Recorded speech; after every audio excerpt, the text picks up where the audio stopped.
उस पेड़ पर एक झूला लटका हुआ था, लेकिन कोई भी गांव वाला उस झूले पर बैठने की हिम्मत नहीं करता था।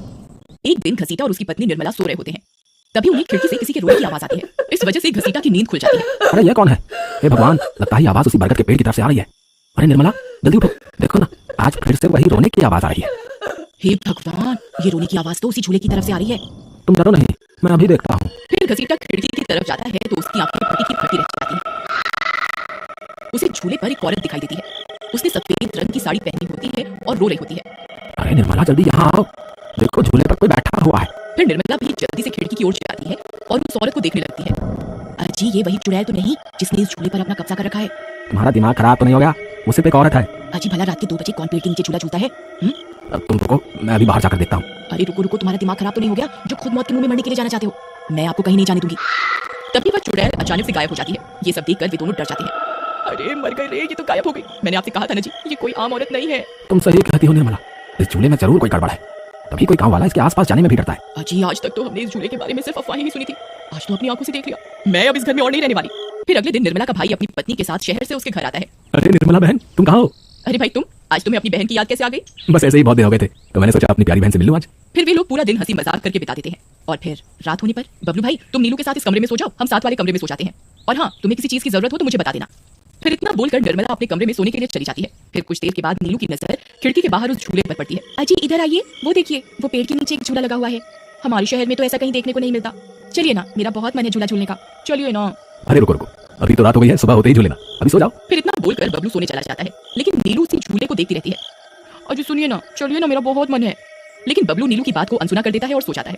फिर नीलू सोचती है, अरे ये झूला तो एकदम घर के पीछे ही है, मैं खुद ही चली जाती हूँ। फिर इतना सोचकर नीलू घर से अकेले ही निकल पड़ती है और सीधा उस झूले के पास पहुंच जाती है। अरे वाह, जैसा मैंने सोचा था ये तो बिल्कुल वैसा ही निकला, आज तो मजा ही आ गया। फिर नीलू उस झूले पर बैठ जाती है और झूला झूलने लगती है और गाना गाने लगती है। पंछी बनूं उड़ती फिरूं मस्त गगन में, आज मैं आजाद हूँ दुनिया के चमन में।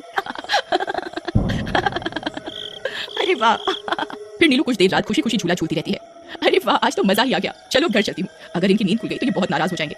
फिर जैसे ही नीलू उस झूले से उतरने लगती है तो उसे महसूस होता है कि किसी ने उसे पकड़ कर रखा है और वो झूले से नीचे नहीं उतर पा रही। वो बहुत डर जाती है। अरे अरे ये क्या, कौन है जिसने मुझे पकड़ कर रखा है? वो इधर उधर देखती है लेकिन उसे कोई दिखाई नहीं देता। अरे मर गई रे, मैं इस झूले से क्यों नहीं उतर पा रही? बचाओ बचाओ, कोई है? अजी सुनते हो, मेरी मदद करो। तभी नीलू की आवाज सुनकर बबलू की नींद खुल जाती है।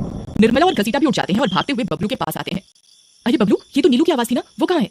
तभी घसीटा की नजर उस झूले पर पड़ती है। उसे नीलू उस पेड़ के नीचे पड़ी हुई दिखाई देती है। हे भगवान, ये क्या अनर्थ हो गया? नीलू उस झूले के पास कैसे चली गई? फिर वे तीनों भागते हुए उस झूले के पास जाते हैं। उन्हें नीलू वहाँ बेहोश पड़ी हुई मिलती है। हे भगवान, ये तुम्हें क्या हो गया नीलू? नीलू, तुम्हें यहाँ नहीं आना चाहिए था। हे भगवान, अब क्या होगा? फिर वे सब लोग वापस अपने घर आ जाते हैं और सुबह होने पर नीलू को होश आता है। नीलू, तुम ठीक तो हो ना? आज के बाद कभी उस झूले के पास नहीं जाना, उस झूले पर किसी चुड़ैल का साया है। ठीक है दीदी, मैं आज के बाद उस झूले के पास कभी नहीं जाऊंगी। फिर रात होने पर सब सो रहे होते हैं, तभी नीलू की नींद खुल जाती है। उसकी आंखें लाल हो जाती हैं और उसके पैर उल्टे हो जाते हैं और वो घर से निकलकर झूले की तरफ चल देती है और झूला झूलने लगती है।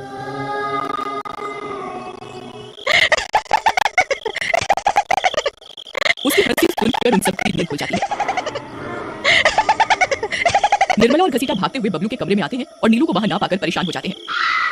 हे भगवान, अभी नीलू कहाँ चली गई? फिर वे सब खिड़की से झांक कर देखते हैं तो उनकी आंखें फटी की फटी रह जाती हैं। नीलू झूला झूल रही होती है। अरे मर गए रे, ये नाच बीटी तो फिर से झूला झूलने चली गई। अरे बेवकूफ बबलू, अपनी पत्नी को संभाल कर नहीं रख सकता क्या? देख तेरी पत्नी आधी रात को कैसे झूला झूल रही है। दीदी मुझे माफ कर दो, मैंने इसे समझाया भी था कि उस झूले की तरफ कभी मत जाना। अरे जल्दी चलो, हमें अभी नीलू के पास जाना होगा, कहीं कोई अनर्थ ना हो जाए। फिर वे तीनों भागते हुए उस झूले के पास पहुंच जाते हैं। ए नाच मीठी नीलू, चल जल्दी से इस झूले से नीचे उतर, तुझे कल भी समझाया था ना इस झूले की तरफ नहीं जाना, एक बार में समझ नहीं आता क्या? जरा इसके पैरों की तरफ तो देखो। अरे मर गए रे, ये तो चुड़ैल बन गई है। अरे मर गए रे, मेरी बीवी तो चुड़ैल बन गई, अब क्या होगा?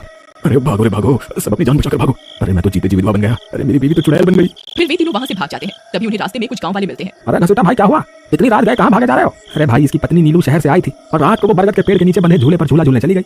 अब उस चुड़ैल ने उसके शरीर पर अपना कब्जा कर लिया है। हे भगवान, ये क्या अनर्थ हो गया? चलो हम सब मिलकर अभी वहाँ चलते हैं। फिर वे सब गांव वाले मिलकर वहां पहुंच जाते हैं। नीलू अभी भी झूला झूल रही होती है। ए चुड़ैल, बस बहुत हो गया, तूने हम गाँव वालों को बहुत परेशान किया है। तेरी वजह से कोई भी रात को इस रास्ते से गुजरने की हिम्मत नहीं करता था, लेकिन बस आज तेरा खेल खत्म करके रहेंगे।